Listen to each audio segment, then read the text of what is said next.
शरीर को ऊर्जावान बनाए रखने के लिए भोजन और पानी दोनों की आवश्यकता होती है। खाना और पानी के अभाव में शरीर कभी भी सक्रिय नहीं रह सकता है, पर कई बार यही भोजन और जल अगर लापरवाही और गंदगी से लिया जाए तो ये शरीर को नुकसान पहुंचाती है।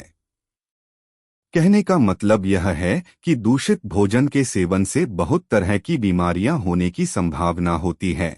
उनमें से एक है फूड पॉइजनिंग, जिसे हिंदी में खाद्य विषाक्तता के नाम से जाना जाता है। असंतुलित आहार और जीवन शैली के कारण भी फूड पॉइजनिंग हो सकती है। फूड पॉइजनिंग तब होती है जब हम ऐसे भोजन खाते हैं जो बैक्टीरिया, वायरस और दूसरे रोगाणुओं या विषैले तत्वों से संक्रमित होता है। बच्चे और बुजुर्ग फूड पॉइजनिंग के शिकार अधिक होते हैं क्योंकि इनकी रोग प्रतिरोधक क्षमता कमजोर होती है। फूड पॉइजनिंग दूषित भोज्य पदार्थ के सेवन करने से होता है, जैसे बासी खाना खाने से। घर में खाना बनाते वक्त अगर उसको धोने में गंदे पानी का इस्तेमाल किया गया हो या फिर खाना बनाने में गंदे पानी का इस्तेमाल हुआ हो तो फूड पॉइजनिंग हो सकती है। खाने के सामान को ढककर न रखने पर गंदी मक्खी के बैठने से भी हानिकारक जीवाणु खाने में पहुंच जाते हैं, जिससे फूड पॉइजनिंग हो जाती है। अक्सर रास्ते में लगी खाने की दुकानों में खाने की चीजों को ढक के रखा नहीं जाता है, जिसके कारण एक तो सड़क के उड़ते हुए धूल सीधे खाने में पहुंच जाते हैं, दूसरी तरफ गंदी मक्खी भी खाने में पहुंच जाती है, जो खाने में हानिकारक जीवाणु को पहुंचाते हैं। जब हम उस खाने को खाते हैं तो यह बीमारी हो जाती है। अगर लंबे समय तक घर में इस्तेमाल होने वाले पानी के टैंक की सफाई नहीं हुई हो तो पानी दूषित हो जाता है। जब हम उस पानी को किसी भी रूप में इस्तेमाल करते हैं तो इस बीमारी की संभावना होती है।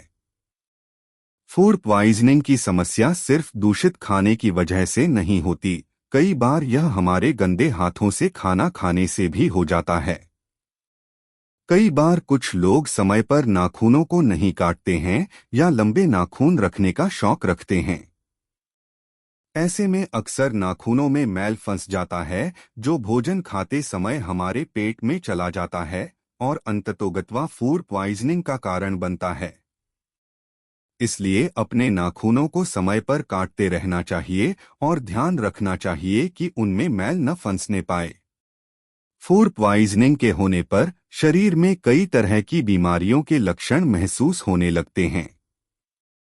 पेट में तेज दर्द होने लगता है। हर 15 से 20 मिनट के अंतराल में उल्टी होने लगती है। दस्त होने लगते हैं। खाना पचता नहीं है, कुछ भी खाने से वह तुरंत उल्टी के रूप में बाहर निकल जाता है। सिर दर्द होने लगता है। शरीर बहुत ज्यादा थका हुआ और कमजोर महसूस होने लगता है, जिससे शरीर बेजान सा लगने लगता है। शरीर का तापमान बढ़ने लगता है, अर्थात बुखार हो जाता है। फूड पॉइजनिंग से बचने के लिए कुछ बातों का ध्यान रखना जरूरी होता है, जैसे खाना बनाने से पहले अपने हाथों को साबुन से गुनगुने पानी में अच्छे से धो लें। भोजन के बर्तन, बोर्ड व अन्य सतहों को साबुन से गर्म पानी में धोएं।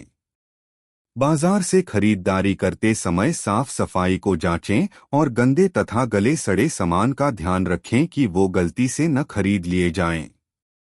कच्ची हरी साग सब्जियों को पकाने से पहले या फिर खाने से पहले जरूर धोएं।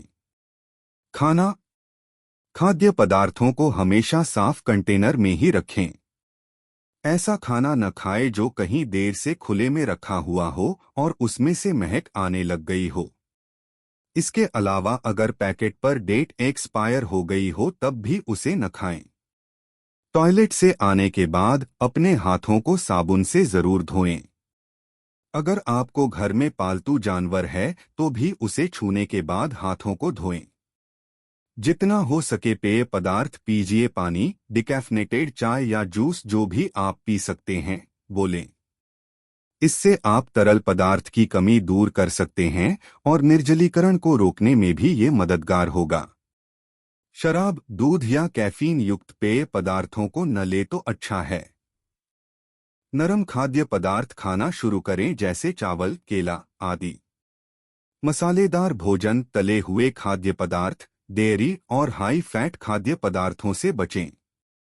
फूड पॉइजनिंग के उपचार में ज्यादा से ज्यादा ध्यान इस बात पर दिया जाना चाहिए कि मरीज के शरीर में पानी की कमी न हो। इसलिए इससे लक्षण नजर आने पर ज्यादा से ज्यादा पानी पिएं।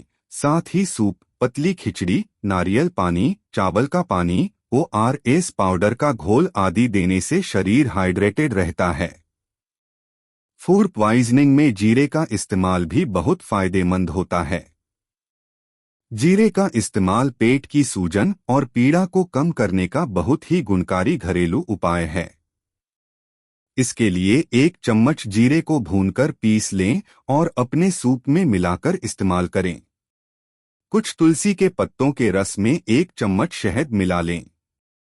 इसके इस्तेमाल के मरीज के अवस्था के अनुसार कुछ घंटों के भीतर ही कष्ट से राहत मिलने की संभावना रहती है। केला पोटेशियम का स्रोत है। केला फूड पॉइजनिंग से जल्दी ठीक होने और उसके प्रभाव को कम करने का बहुत ही प्रभावशाली उपाय है। इसके लिए केले को दही में मथ कर खाना चाहिए।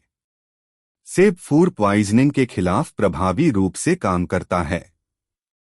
सेब उस एंजाइम की तरह काम करता है जो बैक्टीरिया के विकास को रोकने में मदद करता है। नींबू के रस की एसिडिटी फूड पॉइजनिंग के बैक्टीरिया को समाप्त करता है। इसलिए इसे फूड पॉइजनिंग में लाभकारी मानते हैं। इसके लिए 1 नींबू का रस निचोड़कर उसमें 1 चुटकी चीनी मिलाकर इसका सेवन दवा की तरह करने से परिणाम बेहतर मिलता है। इसके अलावा नींबू को आप अपनी बिना दूध वाली चाय में भी इस्तेमाल कर सकते हैं। अपने क्षारीय गुण के कारण सिरका, विशेष रूप से एप्पल साइडर विनेगर, पेट में बैक्टीरिया पनपने से रोकता है। इससे फूड पॉइजनिंग के प्रभाव को तेजी से कम किया जा सकता है।